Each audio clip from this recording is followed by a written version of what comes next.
Die Evangelische Kirche Deutschlands versammelt sich in den nächsten Tagen zu einem ihrer Kirchentage.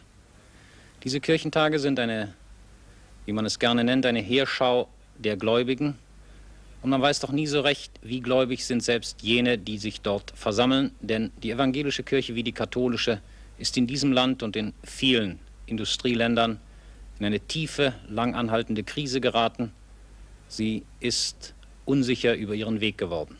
In dieser Zeit haben sich gerade in der mittleren Generation, in der Generation der 40-Jährigen, Theologen und Nicht-Theologen gefunden, die meinen, dass die Kirche bisher allzu sehr vom autoritären Glauben, allzu sehr von Thron und Altar, allzu sehr vom Pakt mit den etablierten Mächten bestimmt gewesen sei. Sie meinen, wenn es denn noch ein Heil gäbe, und sie betonen das Wenn, dann müsse sich die Kirche von allen diesen etablierten Mächten trennen. Eine besonders intelligente, eine besonders scharfe Verfechterin dieses neuen Protestantismus ist Frau Dr. Dorothee Sölle, die zur Generation der 40-Jährigen gehört und die zu der Theologie derer gehört, von denen man sagt, sie behaupteten, Gott sei tot. Und wenn sie dies sagten, heiße das nicht, dass sie nicht gläubig seien, sondern dass sie einen neuen Glauben wünschen, sich selbst und ihren Mitmenschen. Sehen Sie zu Protokoll Dorothee Sölle. Frau Dr. Sölle, Sie sind die protestantische Vertreterin einer Theologie, die damit fertig werden will und muss, dass nach Auffassung dieser Theologie Gott im herkömmlichen Sinne tot ist. Mit einem solchen Gottesverständnis wurde man in Ihrer Generation, Sie sind Jahrgang 1929, noch nicht geboren. Es musste sich entwickeln, es bedurfte der Anstöße. Meine erste Frage: Was hat Sie auf den theologischen Weg gebracht, auf dem Sie jetzt sind? Es ist eigentlich eine längere Entwicklung, die so ähnlich gelaufen ist wie für viele Leute in meiner Generation. Ich stamme aus einem liberalen, großbürgerlichen Elternhaus und bin als Kind in den Kindergottesdienst geschickt worden, weil das gegen die Nazis gut war oder meinen Eltern gut zu sein schien. Und ich bin im Laufe des Schulunterrichts auf den Gedanken gekommen, mich mit Theologie etwas näher zu beschäftigen. Habe dann sehr viel gelernt von dem Bultmannschen Entmythologisierungsprogramm und seinen Folgen. Und das ist also für mich sicher ein Anstoß, ein wesentlicher Anstoß gewesen, der allein allerdings nicht ausreicht. Der zweite wichtige Anstoß ist, glaube ich, die Beschäftigung mit der gesellschaftlichen Wirklichkeit, die Beschäftigung mit dem Marxismus, das heißt auch die Annahme oder Übernahme der marxistischen Religionskritik für eine Theologie, die noch mehr überkommene Selbstverständlichkeiten ausräumte. Das ist also ein Schritt über Entmythologisierung hinaus, der aber von da aus durchaus seinen Anfang nimmt. Aber es bedurfte dazu auch des politischen Anstoßes. Der Entwicklung eines politischen Bewusstseins, eines politisch-gesellschaftlichen Bewusstseins. Dies war aber bei mir sehr stark getragen durch die theologische Fragestellung. Ich war lange Zeit Religionslehrerin und merkte, dass viele der Schwierigkeiten meiner Schülerinnen daher kamen, dass sie gesellschaftlich und politisch so verdummt waren oder zerstört waren, dass die Botschaft des Evangeliums ihnen gar nichts sagen konnte in ihrem Zustand, wie sie waren. Und von daher hat sich für mich also immer stärker die Nötigung ergeben, die Gesellschaft, in der wir leben, mit zu reflektieren, wenn von Theologie die Rede ist. In welchem Bewusstseinszustand waren diese Ihre Schülerinnen? In einer Untertertia haben die Kinder mir mal gesagt, Hitler war doch gar nicht so schlimm. Der hat doch auch die Autobahn gebaut. Als ich als ein Beispiel die Judenverfolgungen erwähnte. Sie waren vollständig unwissend. Sie haben in dieser Zeit, es liegt schon etwas zurück, ja noch sehr viel weniger politische Bildung gehabt als heute. Da hat sich einiges verändert. Und zugleich in einem konventionellen Christentum, was so eigentlich nur in der Schule eine gewisse Rolle noch spielte. Und dies beides ergänzte sich. Ihre Erkenntnis von einem notwendigen neuen Verhältnis zum Theismus und einem christlichen Atheismus, ist das eine von innen wirkende Gnade? Bleibt dieser Vorgang an ein personales Erlebnis oder eine personale Entwicklung, wie Sie sie genommen haben, gebunden? Oder halten Sie für möglich, dass Ihre Auffassung vom Christentum durch einen gesellschaftlichen Lernprozess zu einer allgemeinen Auffassung werden könnte? Ja, das halte ich nicht nur für möglich. Ich bin dessen sogar relativ sicher, dass das Christentum entweder in einiger Zeit doch mehr oder weniger verschwunden sein wird oder dass es einen solchen Weg, in dem Glaube und Vernunft sich versöhnen oder Glaube und Aufklärung miteinander arbeiten, gehen wird. Eine andere Möglichkeit sehe ich kaum für das Christentum. Also wenn es überhaupt Zukunft haben soll, dann muss es auch den kritischen Fragen standhalten, kann diese nicht vor diesen Fragen in einen irrationalen Bereich ausweichen. Damit verlangen Sie aber von jedem Christen, der Ihrem Christentum folgt, dass er sich von außen bewegen lässt, ihm zu folgen. Er braucht für diese Art Glaubenserlebnis nicht den inneren personalen Anstoß. Ja, ich weiß nicht ganz genau, was Sie meinen mit innerem personalen Anstoß. Vielleicht ist das wirklich etwas, was es in unserer Welt kaum mehr gibt. Also eine unmittelbare Gottesbegegnung, wie sie uns aus der Tradition erzählt wird, wie sie Luther hatte, wie sie Augustin hatte. Gut. Eine solche unmittelbare, nein, ich halte diese Zeugnisse schon für ernsthaft oder für authentisch. Sie überzeugen einen, ja. Aber eine solche unmittelbare Gottesbegegnung, auf die kann man eigentlich nicht warten in unserer Welt. Und ich meine auch, dass Gott den meisten Menschen in dieser Weise gar nicht begegnet, sondern dass sie wohl etwas erfahren, was wir auch im Sinne der Tradition Gott nennen können, dass sie das aber nicht auf diesem traditionellen Weg, der unmittelbar sozusagen senkrecht von oben ihnen zustößt, erfahren. Und viel wichtiger finde ich, dass sie ihre eigenen Situationen wahrnehmen, also die Fragen, die ihnen in ihrem Leben selbst gestellt werden oder die da auf sie zukommen, dass sie diese Fragen begreifen als die großen religiösen Fragen. Zunächst einmal müssten Sie die ja nur begreifen als die großen gesellschaftspolitischen Fragen. Was soll denn jetzt den gesellschaftlichen Bezug erhöhen in den religiösen Bezug hin? Wenn ein Mensch erkennt, dass er gesellschaftlich abhängig ist, dass er nicht frei ist, dass er ein Elender ist, dann ist das eine politische Erkenntnis und Einsicht. Was macht diese politische Erkenntnis und Einsicht zu einer, in Ihrem Sinne, Frau Dr. Sölle, religiösen? Ich glaube, das Versprechen oder die Verheißung, die etwa in der Bibel ausgedrückt ist, dass jeder Mensch die Chance des ewigen Lebens hat, dass jeder dazu geboren ist, in den Himmel zu kommen, wenn ich mich so traditionell ausdrücken darf. Das heißt, dass keiner aufgegeben werden kann und auch keiner sein eigenes Leben aufgeben kann, sondern im Rahmen dieser Tradition, die ermutigt uns dazu, an einer Veränderung der Zustände zu arbeiten, so dass auch der Einzelne ein erfülltes Leben gewinnen kann. Mir ist die Unterscheidung von persönlich und gesellschaftlich.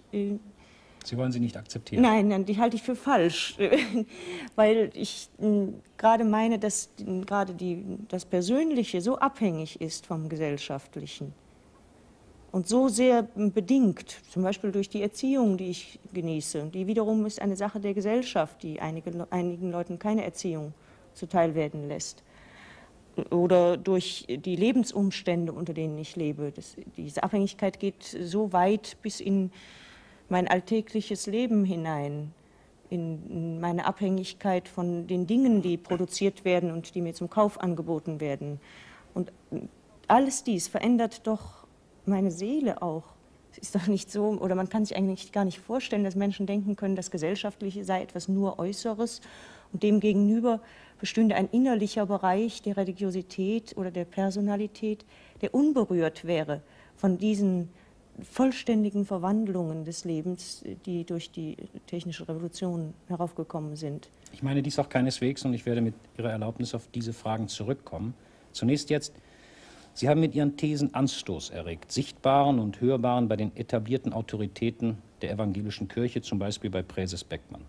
Sie haben aber auch Zulauf gefunden, so bei dem von Ihnen mitgestalteten sogenannten politischen Nachtgebeten, einer Art modernen Gottesdienst mit einem unmittelbaren politisch-gesellschaftlichen Bezug. Einem Bezug, der mal der moderne Strafvollzug sein konnte, mal Vietnam sein konnte.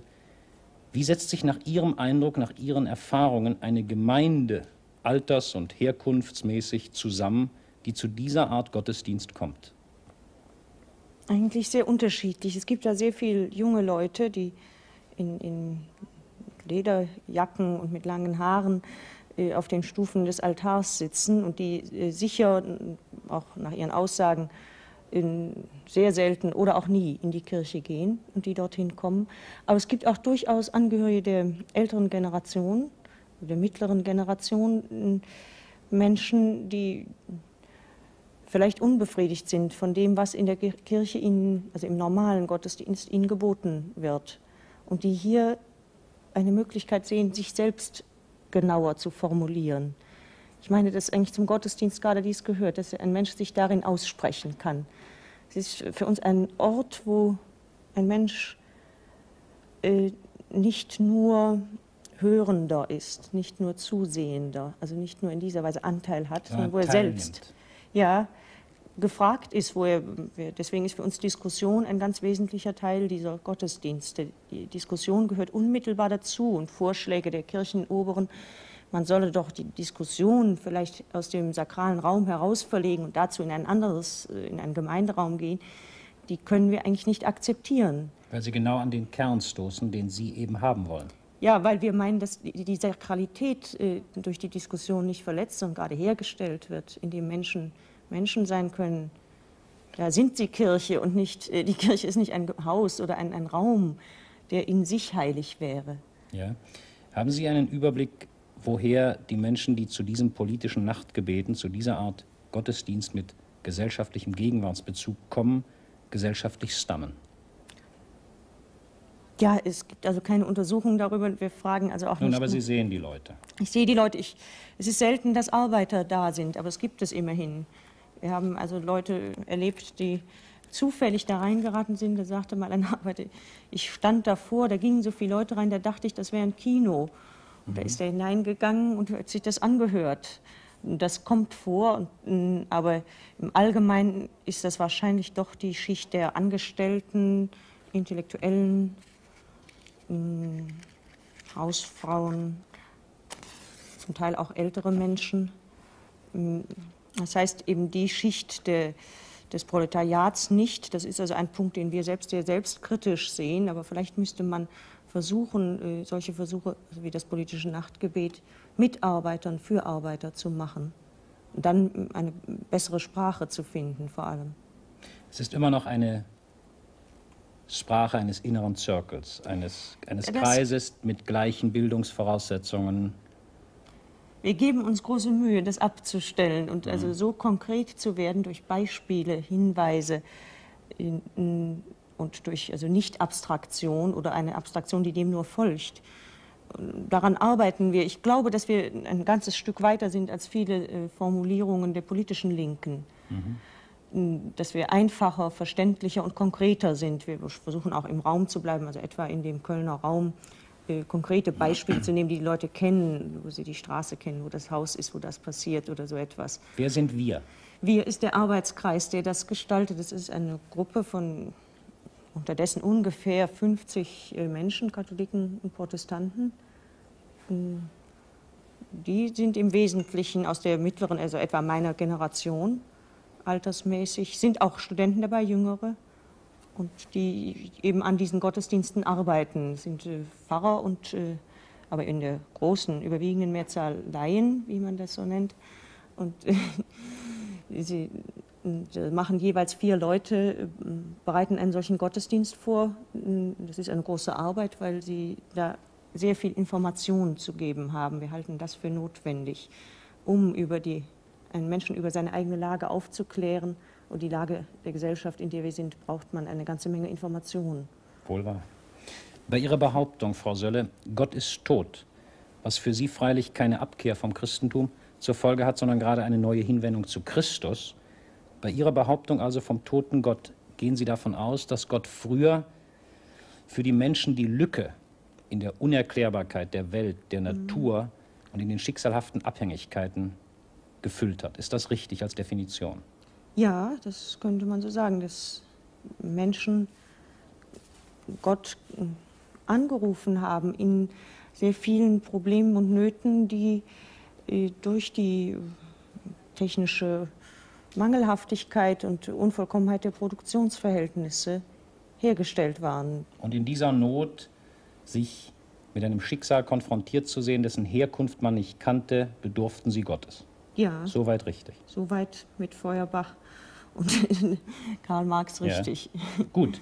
Wenn Sie dies einräumen, also, dass Gott seine Funktion verloren hat, weil die Welt und ihre sozialen Abhängigkeiten nach Ihrer Meinung erklärbar geworden sind, besteht dann nicht die Gefahr einer schrecklichen Verkennung darüber, wie weit in Wahrheit die Welt noch immer für die meisten Menschen in ihren Abhängigkeiten ganz unerklärbar ist und ist also nicht Ihre Theologie eine Theologie für die Aufgeklärten, für die, die ohnehin schon auf der Sonnenseite des Lebens sind? Nein, das scheint mir eigentlich eine Verkennung von dem, was Theologie überhaupt ist. Denn Theologie zieht ja Menschen in einen Aufklärungsprozess hinein. Christus hat die Menschen aufgeklärt darüber, was Sünde ist, was verfehltes Leben ist, was Glück ist, was Heil ist. Und dieser Prozess, den Sie jetzt etwas sehr statisch beschreiben, indem Sie einfach zwei Gruppen konstatieren. Glauben Sie an die Veränderbarkeit des Menschen? Kann man den Menschen bessern? Kann man ihn anders machen, als er ist? Ich halte diese Frage für den wirklichen Atheismus. Ja. Wer so fragt oder wer meint, dass der Mensch unveränderlich sei, der ist in unserer Gesellschaft, der glaubt wirklich nicht an Gott. Das biblische Wort für das, was wir heute Veränderung nennen, heißt ja Erlösung. Und eigentlich haben Sie mich eben gefragt, glauben Sie, dass der Mensch erlöst werden kann? Und wie sollte ich dazu Nein sagen können? Sie können, natürlich. Mich natürlich. Also das ist eine ganz klare, eindeutige Antwort. Dies heißt doch, Sie wollen Ihre Gemeinde einem lang anhaltenden Lern- und Lehrprozess unterwerfen. Ist das richtig? Ja, das würde ich sagen. Ich würde vielleicht sagen, das Evangelium macht das. Gut.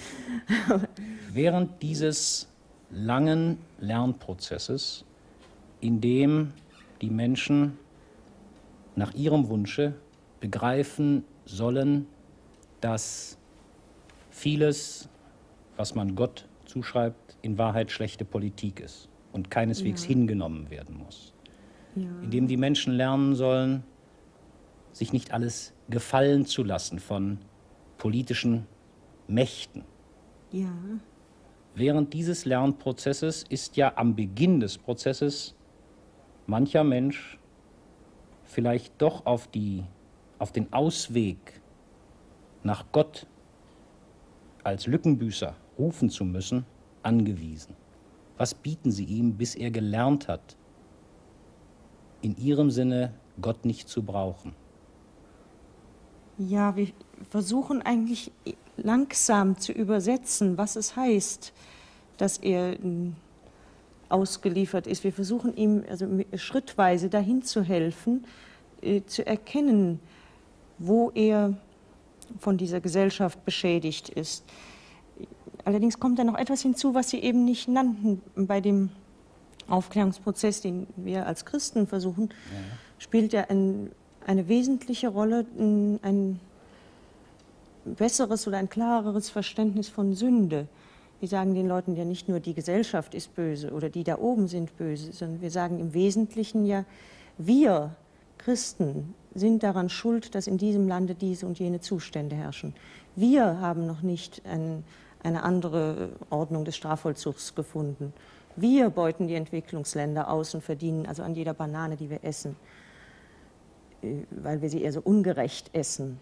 Und dieses ist eigentlich die eigentliche Brücke, scheint mir, für die Menschen, und sie ist ganz in der Tradition verwurzelt. Das ist eigentlich das, was die christliche Tradition immer gesagt hat, dass der Mensch Sünder ist. Wir legen das nur eigentlich am Zug der Bibel und vor allem der alttestamentlichen Propheten folgend aus, die ja immer schon gesagt haben, ihr ruft da zu Gott und verkauft den Armen um ein paar Schuhe und verteilt das Land ungerecht und so weiter.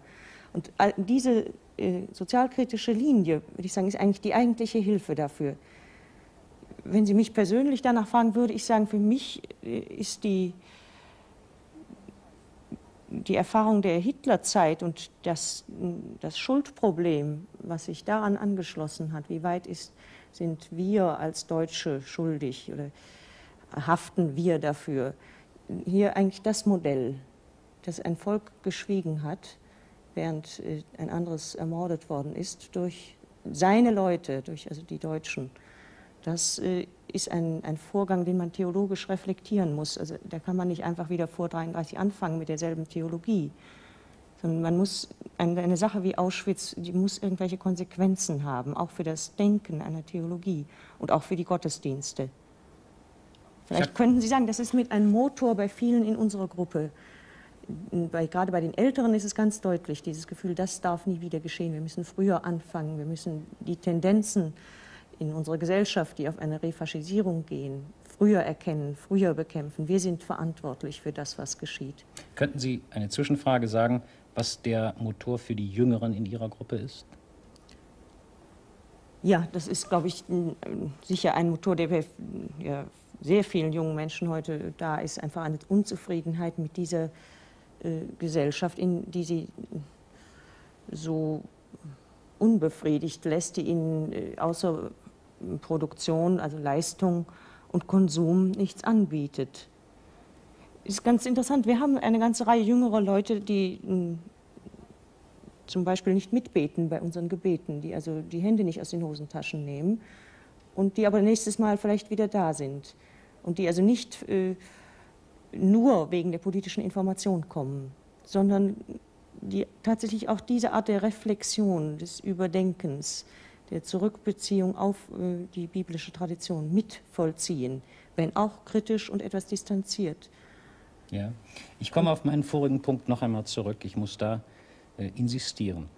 Ihr Konzept eines erneuerten, gegenwartsbezogenen Glaubens, eines gegenwartsbereiten Christentums, darf, so behaupte ich, den Menschen nicht so nehmen, wie er in der Regel ist. Denn der Mensch, und wir haben es ja wegen der Nichtbewältigung von Auschwitz doch in unserem Volke erlebt, neigt zum Verdrängen, er neigt zur nächstliegenden Entschuldigung, er neigt nicht zur Buße, er neigt nicht zur Einkehr. Dieses ist der Mensch in seinem Elend. Meine Frage: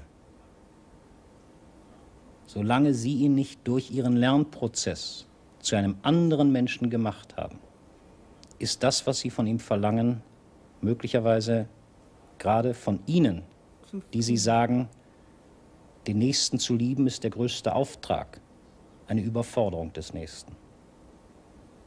Ja, in gewissem Sinn würde ich das zugeben, aber das ist eine Überforderung, die notwendig ist oder die Jesus von Nazareth allen Menschen angetan hat. Und ich würde eigentlich meinen, das Gegenteil ist Menschenverachtung. Menschen in einem unaufgeklärten Zustand zu lassen, dazu gehört doch eine ungeheure Menschenverachtung. Man kann doch Leute nicht einfach, weil sie vielleicht etwas glücklicher mit ihren Verdrängungen leben, darin lassen. Ja, es zahlt sich ja wohl auch psychologisch nicht aus und es schafft ja wohl Neurosen, wie man weiß. Und Glück ist dann sehr äußerlich verstanden, wenn man es so nimmt. Die Unruhe ist ja doch auch in den Menschen da. Es ist ja nicht so, dass sie über die Spannungen unserer Gesellschaft völlig drüber wären und nun munter meinten, es ginge alles so weiter. Sie leiden ja tatsächlich. Was wir tun, ist eigentlich nur, dass wir den Leidensdruck, der da ist, der auf allen lastet, bewusst machen, dass wir ihn also mit der gesellschaftlichen Umwelt vermitteln, sagen, das kommt daher, das kommt daher, das kommt daher, das hängt damit zusammen. Und in diesem Sinn den Lernprozess anstiften. Aber ich weiß nicht, ich könnte mir eigentlich gar nicht vorstellen, wie eine Theologie oder eine christliche Kirche ohne diese Art der Überforderung jemals auskäme. Dann müsste sie sich tatsächlich aufgeben, wenn sie sich vollständig anpasste an das Bestehende. Dasselbe haben in früheren Zeiten in einer, wie mir scheint, sehr falschen Weise die Kirchen gemacht, indem sie die Sexualität zu dem Punkt machten, an dem sie die Menschen überforderten. Und zwar unbarmherzig überforderten. Der Punkt war sicher nicht richtig, das war eine Verkehrung dessen, was Jesus gemeint hat. Aber die Tendenz, mehr zu verlangen als das, was jetzt ist, auch vom Einzelnen, die, meine ich, ist eigentlich nicht aufgebbar, wenn man unter Liebe zum Nächsten, also etwas Ernsthaftes und nicht nur eine Art Erleichterung oder Trost versteht. Wie wollen Sie der Gefahr entgehen? Eine Frage, die an die politische Linke deutlicher gerichtet werden muss als an Sie. Aber ich will es dennoch hier fragen.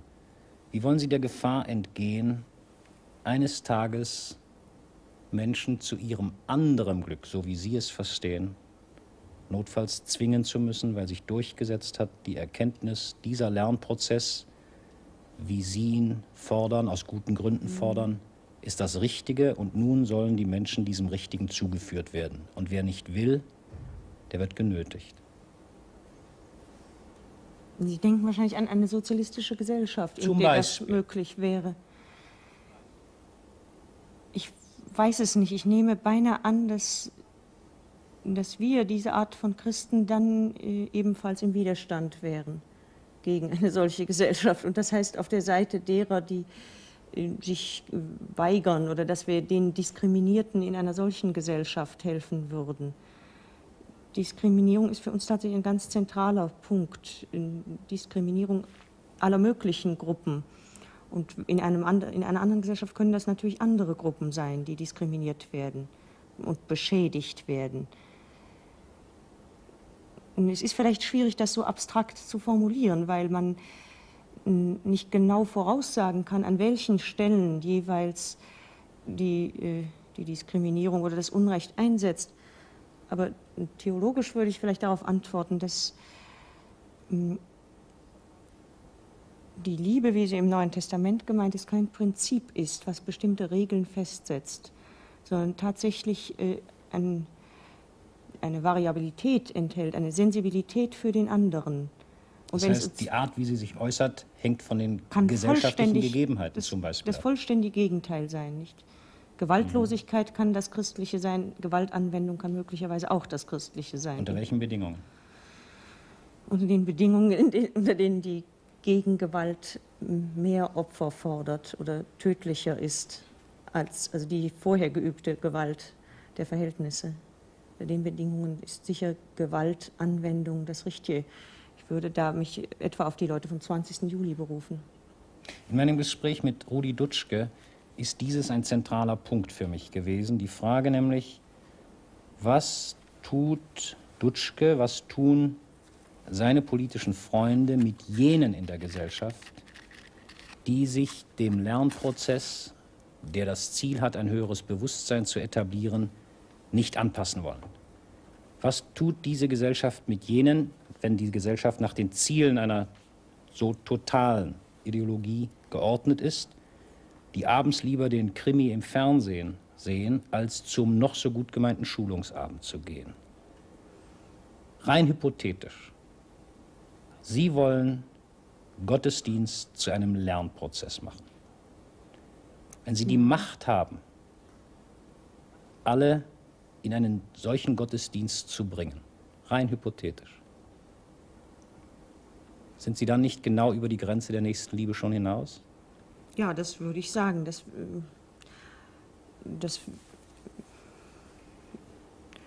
Ich strebe ja nicht ein umgekehrte spanische Verhältnisse an. Oder so etwas Irrsinniges. Das heißt, nun würde ich allerdings sagen, sagen, auf den man nicht kommt.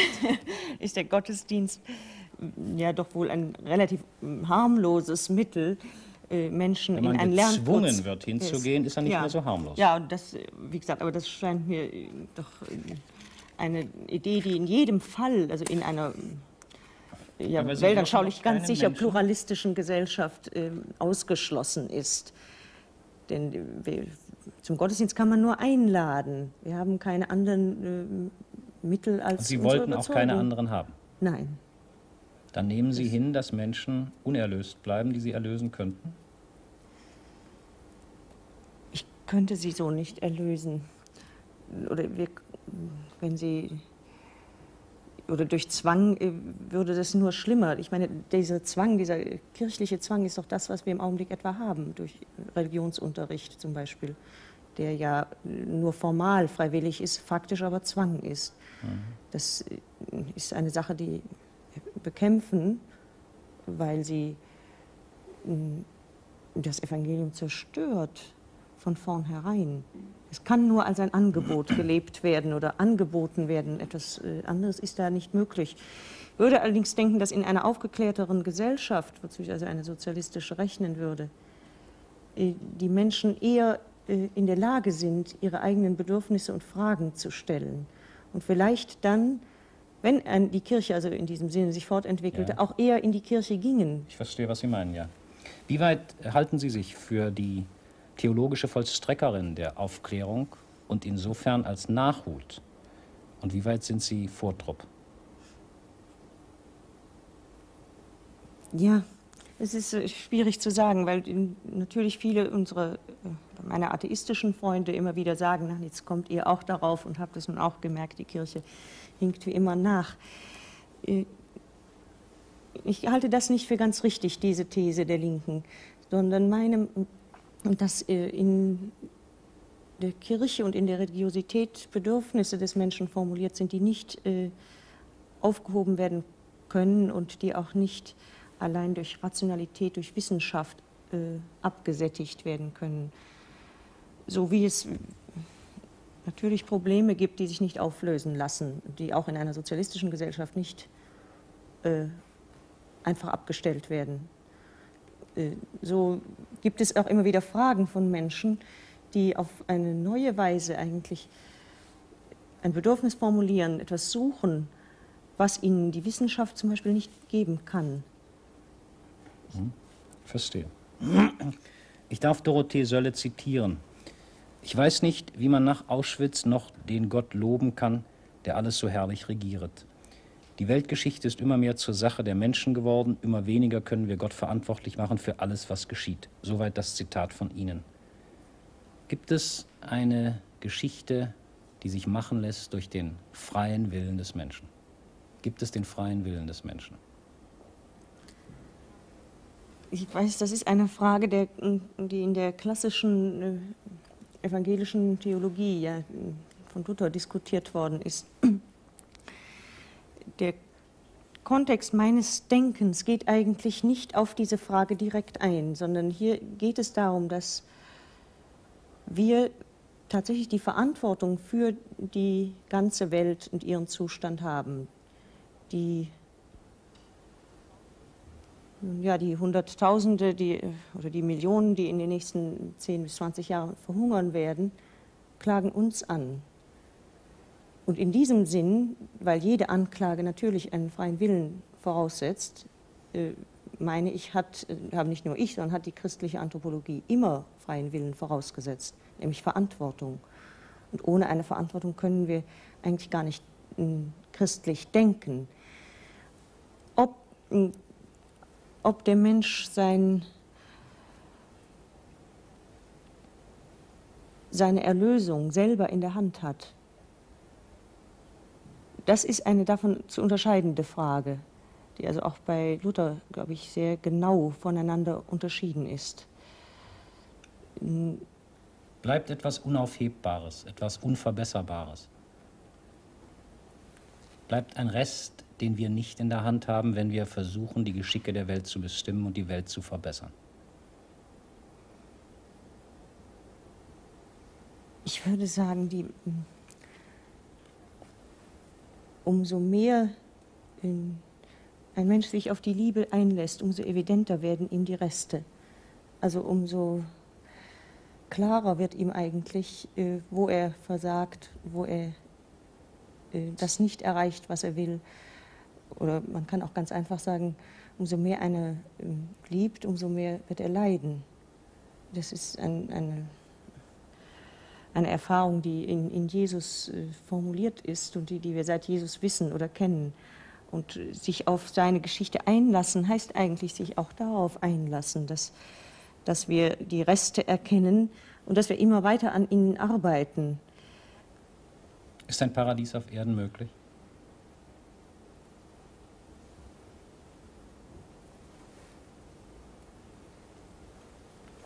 Nein, ich glaube nicht. Ich glaube, dass ein Paradies eine Utopie ist. Das heißt, etwas, was wir entwerfen und von dem aus wir unsere Gegenwart korrigieren können. Und dass in diesem Vollzug der Korrektur unserer Gegenwart, in diesem immer wieder neuen Entwurf, eigentlich unser Leben besteht. Ein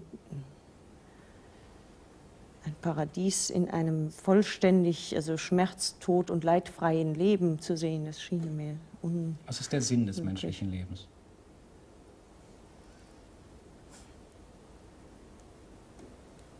Tja.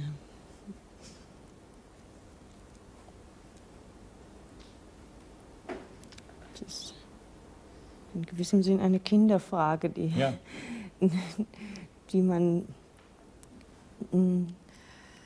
die derjenige, der in dem Sinn lebt, nicht mehr stellt.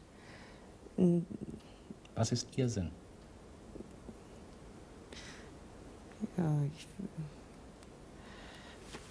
könnte es vielleicht so sagen, dass der Mensch am anderen Menschen nicht mehr die Begrenzung, sondern seinen Reichtum erfährt. Dass er im anderen nicht mehr seinen Feind, seinen Konkurrenten, seinen Unterdrücker erlebt, sondern seinen Freund, seinen Bruder, das Reich der Liebe, das zu bauen oder darin zu leben, das ist der Sinn. Einen anderen Sinn außer der Liebe gibt es nicht. Sie haben in den Mittelpunkt Ihrer Theologie, wenn ich es recht nachgelesen habe und verstanden, gestellt, nach dem Entwurf Christi zu leben. Das heißt, Ja. Christus zu nehmen als einen Menschen, der menschliches Vorbild sein soll. Ja. Was muss nach Ihrem Verständnis ein Mensch tun, heute in der Bundesrepublik, der den Entwurf Christi leben soll?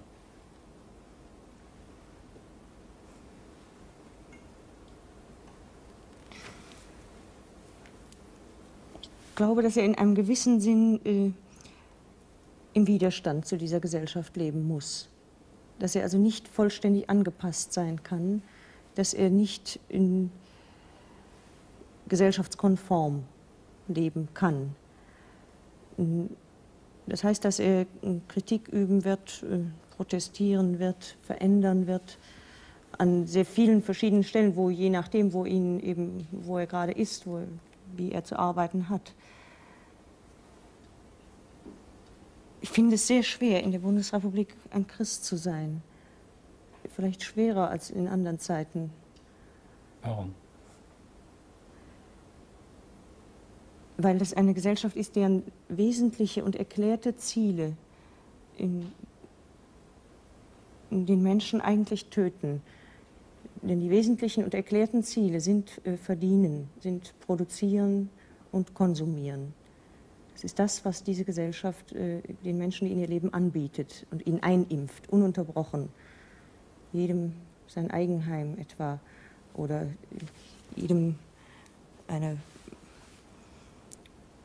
passive Rolle im Konsumieren und auch im Produzieren, in der er selbst seine eigenen Vorstellungen kaum durchsetzen kann, Anpassung, Zurücknahme. Das ist ein Klima, in dem der christliche Widerstand sich sehr schwer artikuliert, viel schwieriger etwa als in der Zeit des Nationalsozialismus, wo der Gegner viel eindeutiger war, viel deklarierter oder maskenloser, während in unserer Gesellschaft der Gegner oder das Böse im System so versteckt ist, dass es sehr vielen Leuten ja kaum auffällt. Ihr Hauptvorwurf gegen die etablierte Kirche besteht darin, dass sie dieses Antichristliche der Gesellschaft nicht bei Namen nennt. Ja, das könnte man sagen. Könnte das auch theologisch sagen. Sie verweigert den Menschen das Evangelium. Sie sagt ihnen gar nicht, was der Sinn ihres Lebens ist oder wie man dazu gelangen kann. Sie tröstet auch nicht wirklich, weil sie ihnen eine umfassendere Analyse verweigert von den Bedingungen des Lebens und weil sie die darin theistisch, also mit dem Opium des Volkes tröstet. Sie verweist sie auf einen Gott, der das schon alles in Ordnung bringen wird, was hier versiebt worden ist. Ich verstehe. Liegt die Gefahr, ich wiederhole diese Frage, die wir schon einmal hatten am Anfang unseres Interviews, liegt die Gefahr in Ihrer Auffassung, dass Sie allzu unbedacht über das bisschen Glück, das für viele Menschen in einem Eigenheim liegen kann, hinweggehen? Ich glaube eigentlich, dass das Glück in den Vorstadtsiedlungen nicht so groß ist, wenn ich die Kinder, die da heranwachsen, betrachte oder die Spannungen, die innerhalb der Familien sind. Wodurch würde es größer, dieses Glück? Doch nicht durch den Konsumverzicht allein. Nein, sicher nicht allein, aber ich glaube durch Solidarität in einem weiten Sinn mit mehr Menschen, zum Beispiel die Einsamkeit in unserer Gesellschaft, also die Einsamkeit junger Ehepaare, die also ein oder zwei andere höchstens noch kennen. Im Übrigen vollständig konsumorientiert und produktionsorientiert leben. Die halte ich für tödlich. Und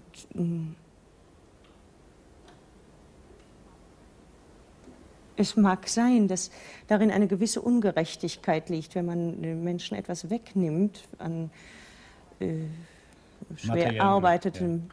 Aber das ist die Frage, was man ihnen dafür gibt. Und ich meine eigentlich, dass allein schon das Bewusstsein, an einer Sache mitzuarbeiten, die also eine Zukunft hat, also ein revolutionäres Bewusstsein, eine ungeheure Bereicherung ist, die diese Konsumorientierung tatsächlich vergessen lässt. Sie haben 3 Kinder, Frau Sölle. Gibt es formulierbare Grundsätze, nach denen Sie Ihre Kinder erziehen? Ja, vielleicht so wenig wie möglich verbieten, so wenig wie irgend möglich verbieten. Also das heißt, so viele Erfahrungen machen lassen, wie es irgendwie geht. Dann zum Widerstand ermutigen, in der Schule, auf dem Spielplatz,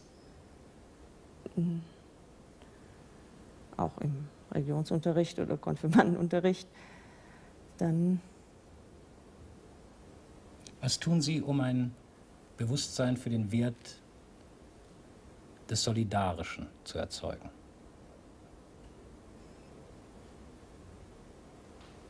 Was Sie jetzt gesagt haben, schafft souveräne, sehr wünschenswert, Einzelne.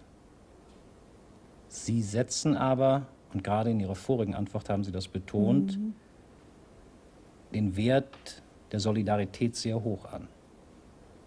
Wie schlagen Sie die Brücke vom widerstandsgeübten Einzelnen zum Solidarischen? Ich vermute beinahe, dass ein Mensch zuerst einmal ein Einzelner werden muss, ehe er für andere da sein kann. Das heißt, dass er zunächst einmal so viel Bestätigung und Liebe erfahren haben muss, ehe er diesen Schritt, jedenfalls bei Kindern scheint mir das schwierig, tun kann. Und es ist die Frage, ob man dazu erziehen kann, außer durch Beispiel oder durch ein Stück Mitleben, indem man versucht, Kinder mit hereinzunehmen in eine solche Lebensbeziehung, eine solche Gemeinschaft auch. Der Stellenwert, den das Transzendente, die jenseitige Welt in ihrer Theologie einnimmt, ist relativ klein. Sie verlangen die diesseitige Haltung des Christen. Sie sind heute 40 Jahre alt, Frau Sölle. Halten Sie für möglich, dass beim Älterwerden Ihre Theologie eine Hinwendung zu Ewigkeitserwartungen vollziehen wird? Der Himmel schütze mich. Ja, ich Glauben meine Sie das an sehr ein Leben ernst. nach dem Tode? Ich hoffe, dass mir das erspart bleibt, Diese Hinwendung? diese Hinwendung zu vollziehen. Denn das, würde ich meinen, wäre doch eigentlich nicht ein Dazulernen, sondern eine Ängstlichkeit, ein Zurückstecken. Ein ängstlicher werden, je älter man wird. Ja. Glauben Sie an ein Leben nach dem Tode? Ich möchte einen Zustand erreichen, in dem man das nicht mehr nötig hat, das zu glauben. Einen personalen Zustand oder einen gesellschaftlichen Zustand? Beides, aber ich möchte es auch für mich Das eine ist selbst vom anderen abhängig. oder ich versuche es für mich selbst so zu leben, dass mich interessiert die Frage nicht besonders, muss ich eigentlich sagen. Es ist für mich keine entscheidende Frage. Ich würde sagen, es hat auch in der Tradition Menschen gegeben, wie zum Beispiel die Propheten des Alten Testaments, die keine Jenseitsvorstellung kannten und die trotzdem so gelebt haben in einer Haltung, die ich den Glauben nennen würde, in einer vollständigen Diesseitigkeit. Und ich meine, dass das ein Vorbild ist für unsere Welt. Ich würde eigentlich auch meinen, dass sehr viele Christen heute ganz ähnlich denken, dass es eigentlich für sie eine Randfrage ist, die sie nicht zentral betrifft. Ich habe mal einem Mädchen in einer Diskussion, die mich gefragt hat, ist mit dem Tode für sie alles aus? Gesagt, wenn sie für sich selber alles sind, dann ist für sie mit dem Tode alles aus. Erlauben Sie mir eine letzte Frage. Was von dem, was Sie in den letzten Jahren getan und gelassen haben, hat Ihnen am meisten Genugtuung verschafft? Ich würde eigentlich meinen, dass, vielleicht weil das jetzt gerade das nächstliegende ist, das politische Nachtgebet. Aber ich könnte es noch etwas anders begründen, nicht nur, weil das das Aktuellste für mich ist, sondern weil das ein Stück Theoriepraxis ist. Also ein Versuch aus der Theorie, die ich gelernt habe und von der ich gehört habe, herauszukommen und auch aus einer nur intellektuellen Existenz herauszukommen, in der man diskutiert oder Bücher schreibt oder so etwas tut, in einen praktischen Vollzug mit anderen zusammen, also in einer Gruppe, in der man miteinander arbeitet. Das heißt nicht, dass das politische Nachtgebet die einzige Realisation ist, die ich mir vorstelle. Wir haben andere Pläne und werden also auch noch andere Dinge versuchen in diese Richtung. Aber was mir am meisten am Herzen liegt und auch für die Theologie am wichtigsten zu sein scheint, sind solche Theorie-Praxis-Modelle, in denen Menschen wirklich auf einen neuen Weg gebracht werden, und zwar in einer größeren Gruppierung.